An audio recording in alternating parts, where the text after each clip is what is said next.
Hey everyone, this video today, there's a lot going on the internet. This is going to be like my 5-minute restroom break. I'll just show you here. I made a sign for it too.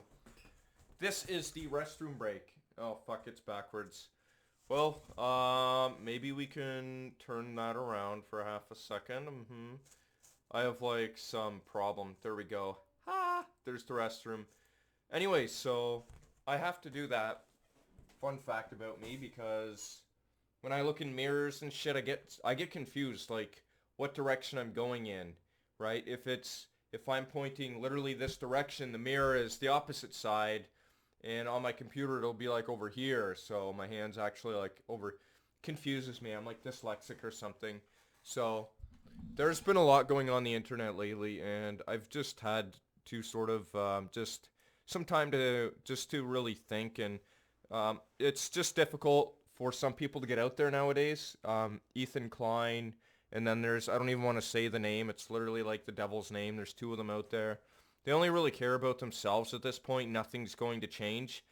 It would be really cool for people to know what those types of people do.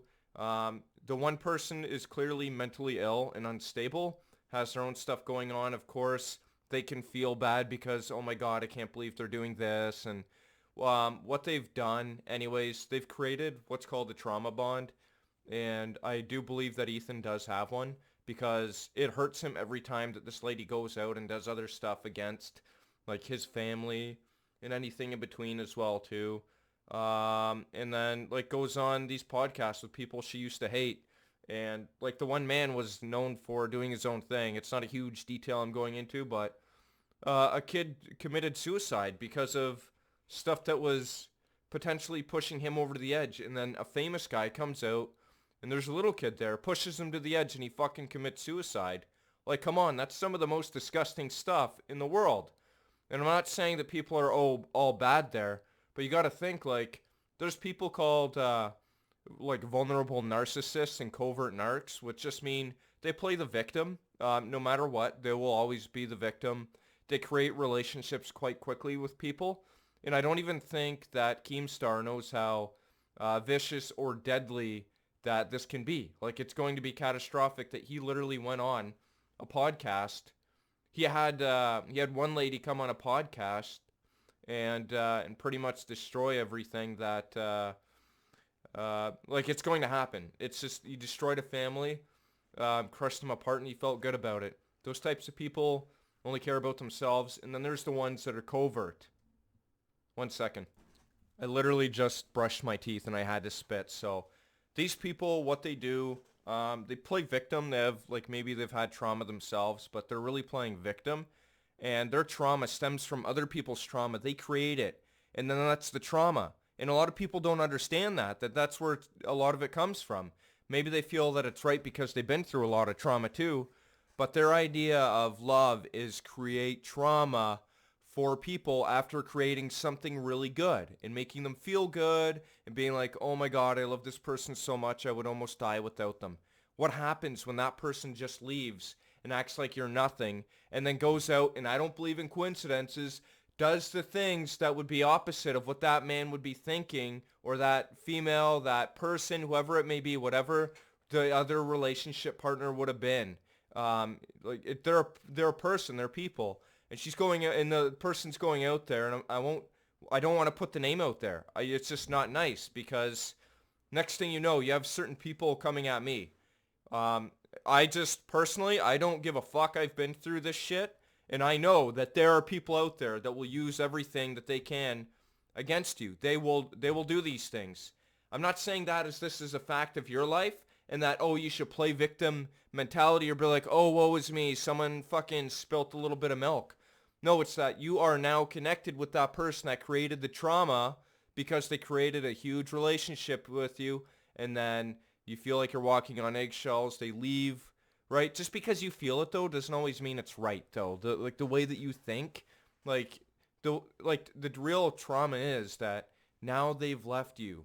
Now you feel, sure, everyone feels bad when people leaves, but this is like the darkest depth of hell that the red ass of the devil could ever shine and glow in his glorious the red moon that we've had lately, that's pretty much what it looks like, the deep red. So yeah, like that's just what it is. It's like a burning, searing flame that goes in and hurts you, like things. And she would feel good. Like these people would feel good that, oh my God, like this person's hurt, because that connects them. Because, oh my God, you feel so bad, right? And that's like a connection for that person on the other end that caused the trauma. That's what I'm getting at. There's people out there that do that. It happens, and I fully understand, and I validate, and I feel what Ethan does.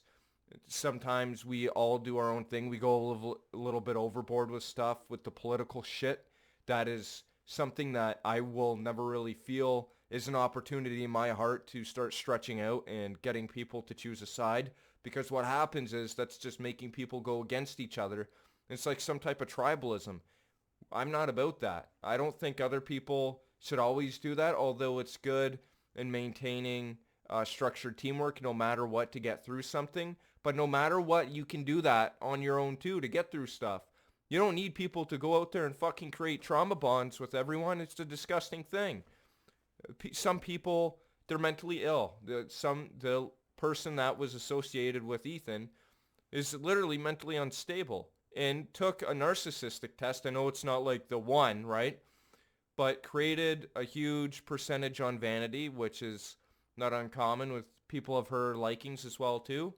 And look, like it happens. And speaking out about this too, I would expect people to comment down below or do whatever they want to. They can feel free.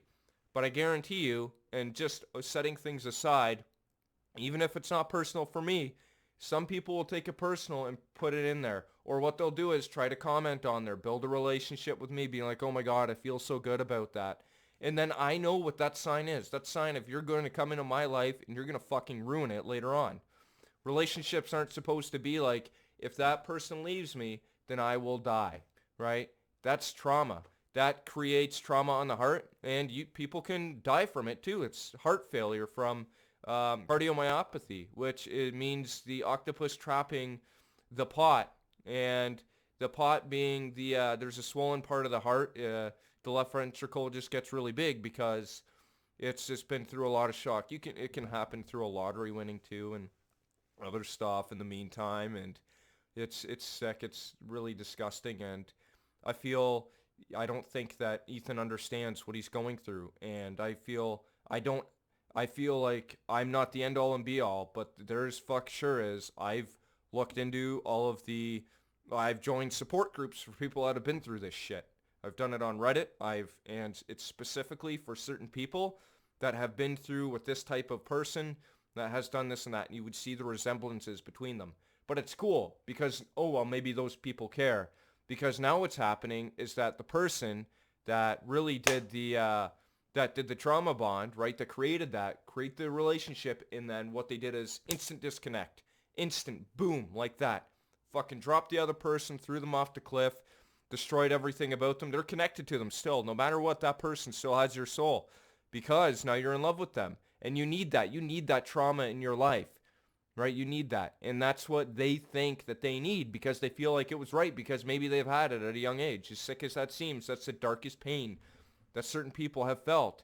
And then they throw it on other people. They throw them. They throw people away like they're crap. That's not the way relationships work. They work slowly. They build up. Something happens.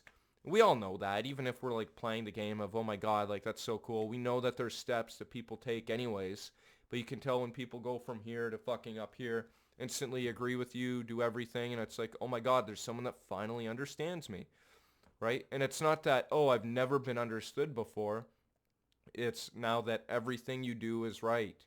And look, it's cool. Like, I understand that to an extent. And I understand that in the way that other people have different thoughts. And I know what I think. I make stuff up in my head because I know someone else might be thinking of that. So I can appreciate people a little more. And sometimes when you do that, when you give people those types of benefits and just give the whole universe that type of feeling that you want to put out there, other people don't understand it. That's what you're about, and other people don't always see it. Until they understand that and until they acknowledge everything in between, then that's just something that the fact of the matter is. A relationship has consistencies in it and an understanding in between it and empathy. But when you're going black and white, you're here in the middle instantly from both ends.